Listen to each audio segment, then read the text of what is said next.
pertama, Assalamualaikum Buya. Waalaikumsalam warahmatullahi wabarakatuh. Semoga Allah selalu melindungi Buya dan keluarga serta santri Al-Bahjah dimanapun berada. Amin, amin. Buya, saya hamba Allah dari Cirebon ingin bertanya. Sekarang ini di media sosial banyak diberitakan tentang hadis kejadian di pertengahan bulan Ramadan yang bertepatan dengan hari Jumat. Dan bunyi hadisnya itu dari Sayyidina Abdullah bin Mas'ud, dijelaskan bahwa apabila terdapat suara yang sangat dahsyat di bulan Ramadan, maka akan terjadi huru-hara di bulan Syawal. Akan banyak golongan manusia yang memisahkan diri di bulan Dzulqa'dah, dan akan ada pertumpahan darah di bulan Dzulhijjah dan bulan Muharram.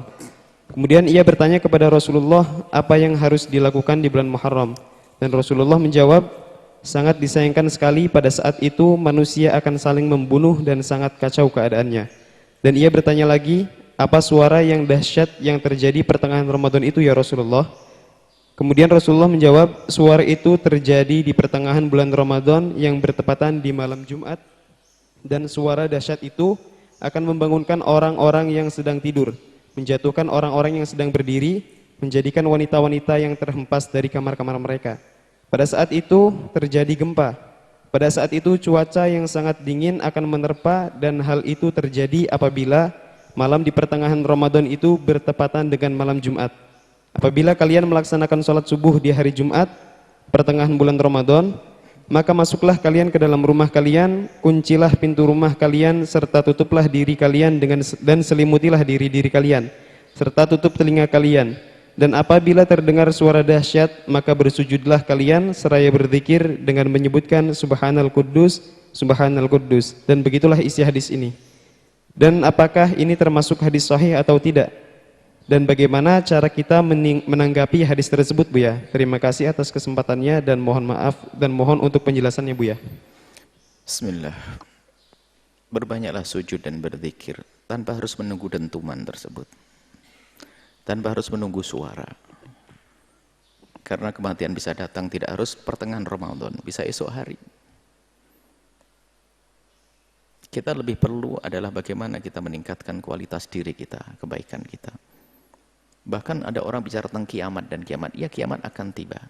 Akan tiba, ada kiamat pribadi, ada kok. Kematian kita. Kita meninggalkan dunia, sudah tidak ada artinya dunia ini. Itu yang kita persiapkan, lebih penting lagi. Tanpa harus menunggu dentuman tersebut. Tanpa harus menunggu suara tersebut. Hari ini, bulan Ramadan, ayo kita tingkatkan ibadah. Baik, adapun masalah riwayat seperti itu banyak sesaat disebut dengan kalimat naz'ah, faz'ah. Ada nafkhah faz'ah, ada sautun, ada dujjah atau macam-macam riwayat. Tapi dari riwayat yang banyak ini, dari riwayat yang banyak tentang suara di pertengahan Ramadan, yang pertama kata suaranya Jibril, yang kedua adalah suaranya setan, macam-macam riwayat banyak ini. Sesaat dari Abu Hurairah ada, dari Abdullah bin Mas'ud ada, dari banyak riwayat. Ulama hadis, ahli hadis yang bisa menghukuminya. Termasuk Imam As-Suyuti dalam Al-La'alil Masnu'ati tentang ahadits maudhu'ah mengatakan ini adalah termasuk riwayat palsu yang enggak boleh dibawa. Dan juga seperti Ibnu Jauzi dalam maudhu'atnya ada, Imam Uqaili, Imam Dhahabi, pakar-pakarnya menyebutkan seperti itu. Dan itu diriwayatkan oleh Imam Tabrani dan juga banyak yang meriwayatkan, tapi yang memutuskan adalah para ahli hadis juga. Sebaiknya ahli hadis itu membawa hadis belum dihukumi. Diserahkan seperti di dalam kitab At-Tabrani itu, Imam Tabrani meriwayatkan hadis, tidak semuanya hadis sahih. Nanti para ahli hadis yang menghukumi. Bahkan ada riwayat palsu, mereka mengumpulkan begitu. Kecuali sudah dipastikan Bukhari, Muslim seperti itu. Nah, kesimpulannya bahwasanya pakar-pakar dari Imam Suyuti, Ibnu Jauzi, dan juga Dhahabi, dan juga Uqaili, dan yang lainnya mengatakan itu adalah riwayat tidak dibenarkan. Bukan omongan saya, bukan omongan kami. Jadi sudahlah, selagi sebagian para muhadditsin atau muhadditsin mengatakan begitu, nggak perlu kita mengangkat hal-hal yang semacam itu. Bahkan in sahhal haditsu, biasanya berhati-hatinya para ulama itu kalau sudah melihat hadis katakan dhaif itu ada tambahannya in sahha, barangkali benar. Ada yang menemukan hadis itu benar. Insahal hadis, kalaupun itu hadis benar, nggak perlu kita, kalau ternyata hadis itu benar, yang perlu kita hadirkan sikap kita setiap saat. Di zaman yang seperti ini nggak perlu kita mengeruh-ngeruhkan keadaan, misalnya menakut-nakuti orang dengan itu semuanya. Sementara kita tahu hadis yang tidak benar. Kalau seandainya hadis benar, akan tapi semuanya mengatakan tidak benar karena sudah dulu pernah juga ketemu malam Jumat tanggal 15 hari Jumat nggak ada dentuman juga. Sebelumnya ada malam Jumat di hari Jumat di 15 Ramadan juga nggak ada apa-apa. Akan tapi seandainya hadis itu benar, kalau akan datang pada waktunya nanti. Apakah harus Ramadan ini? Nggak perlu kita bikin takut orang. Kita ajak saja sekarang, kalau seandainya ada dentuman itu, Anda ahli iman, ahli Allah, perbaiki semuanya. Adapun kita masuk rumah hari ini bukan karena dentuman, karena memang anjuran pemerintah, kesehatan, demi kebaikan kita tinggal di dalam rumah. Nggak usah membawa hadis itu. Nggak usah membawa hadis itu. Menjadikan orang nanti semakin, bukan, kalau takut kepada Allah setiap saat hendaknya. Maka kami lebih menghimbau bahwasanya tidak sebaiknya, kalaupun mungkin ada yang mentaskhih mengatakan hadis itu benar, tapi begitulah yang kami ketahui adalah dari Imam As-Suyuti, boleh pakar juga Al-Hafidz Suyuti, dan juga bagaimana Ibnu Jauzi dengan mawdu'atnya dan masih yang lainnya banyak. Maka tidak usah membawa hadis-hadis yang semacam itu untuk kita hadirkan. Kalaupun hadis itu benar, kita tidak tahu kapan itu datangnya. Dulu pertanyaan tentang tukhon juga.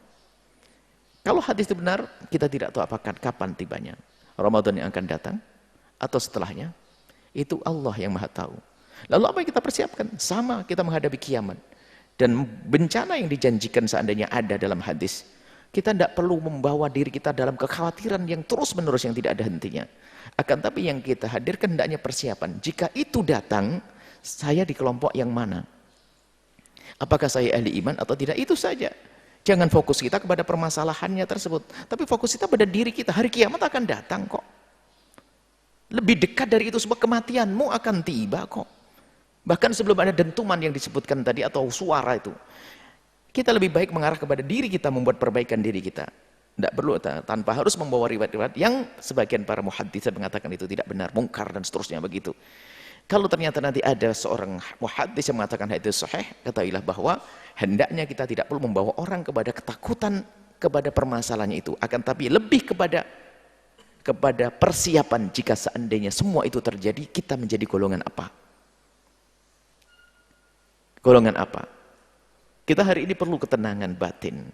Di saat keadaan virus wabah seperti ini, jangan sampai kita ditambah takut di atas takut ya. Kita ingin bahwasanya tawakal kepada Allah ada, ikhtiar ada. Kemudian jika ada berita-berita semacam itu, maka kita serahkan kepada Allah. Waktunya Allah yang maha tahu apakah Ramadan yang sekarang atau yang akan datang. Jika itu riwayat benar, belum tentu siapa yang mengatakan harus Ramadan ini. Nah, kita tidak pengen nanti kemudian apa, sudah orang meyakini Ramadan ini begitu, tatanya enggak, akhirnya mengatakan oh Nabi mendusta dan sebagainya. Bisa saja kalau memang betul itu hadis itu, bisa saja 100 tahun yang akan datang kok. Bukan setiap Jumat, malam Jumat tanggal 15 lalu ada dentuman. Sebelumnya sudah ada malam Jumat, nggak ada suara itu kok. Nggak ada seperti itu. Jadi, lebih baik kita fokus kepada persiapan kita menghadapi sesuatu yang sangat besar. Kematian kita. Kiamat. Bukan hanya sekedar suara itu. Bukan. Lebih dari itu yang kita fahami dari para ahlinya, bahwasanya hadis tersebut tidak dianggap sahih. Kalaupun hadis itu sahih, sekali lagi, jika hadis itu sahih, hendaknya kita fokus kepada diri kita sendiri di saat menghadapi seperti itu. Bukan kita hanya mikirkan itunya heboh, viral di sana sini, lalu cok-cok-cokan. Bener, sekarang sudah mulai masuk rumah, awas hati-hati. Akan tapi kita persiapkan diri kita, kalau menghadapi yang demikian itu, kita dalam keadaan menjadi manusia pilihan Allah. Banyak hal orang fokus kepada sesuatu tersebut, tapi dirinya tidak mempersiapkan. Contoh Imam Mahdi.